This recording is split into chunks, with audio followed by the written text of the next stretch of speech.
Hey y'all, Jen Hernandez, Loan with Jen. Today we are talking about forbearance. You've got to know these things before you do it. Stay tuned.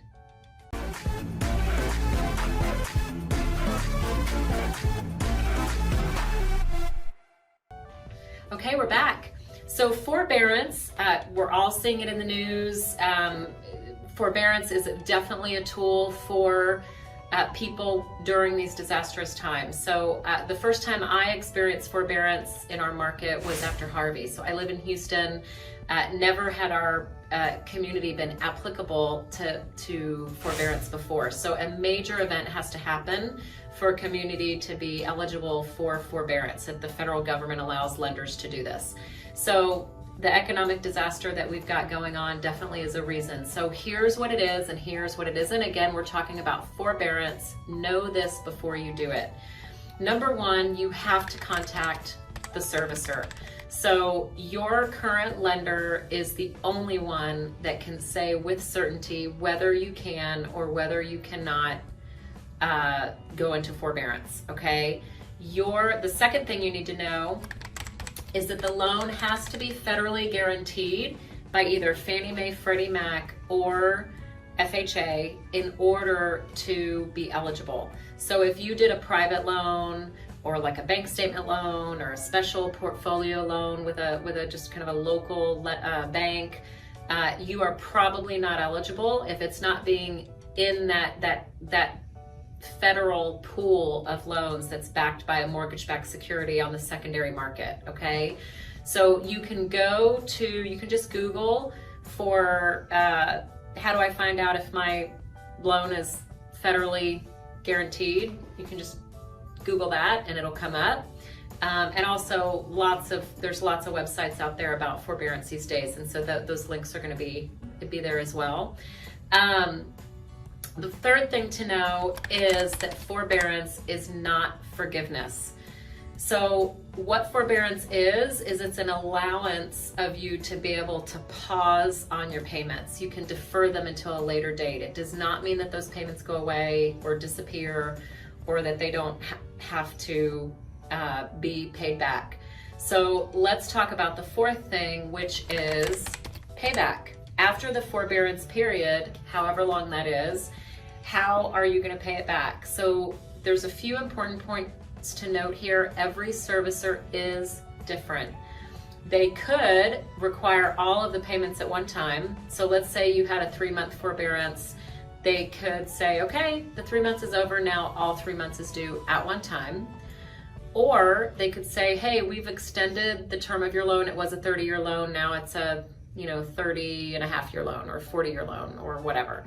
That's like a deferment. Or they could increase your payments. So after the 3-month period in this example, they would take that amount and they could add it on and make your payments higher. Again, not all lenders will allow all three of those options, okay?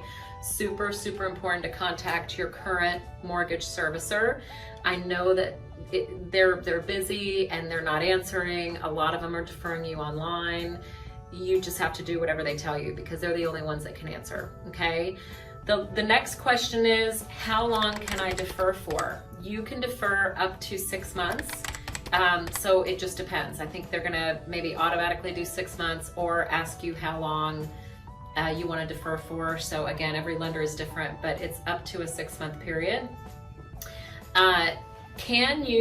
Another question, can you refinance while you're in forbearance? No.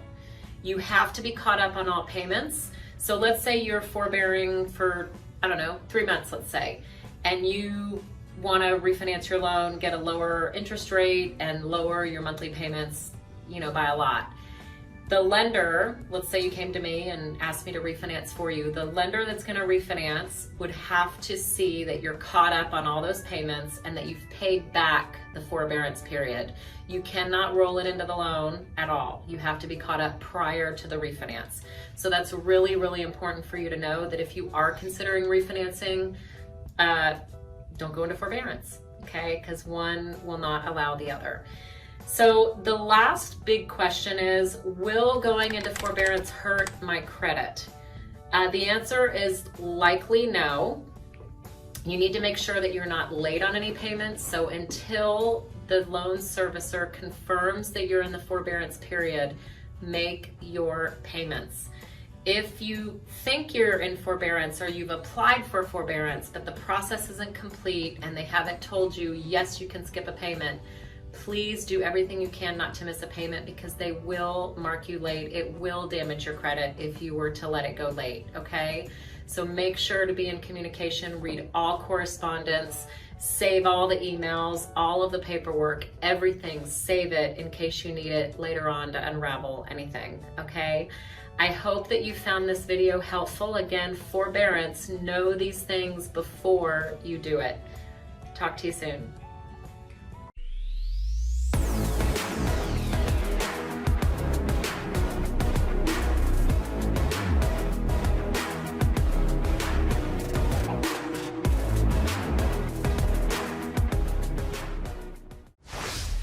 Legacy Mutual Mortgage is an equal housing opportunity lender.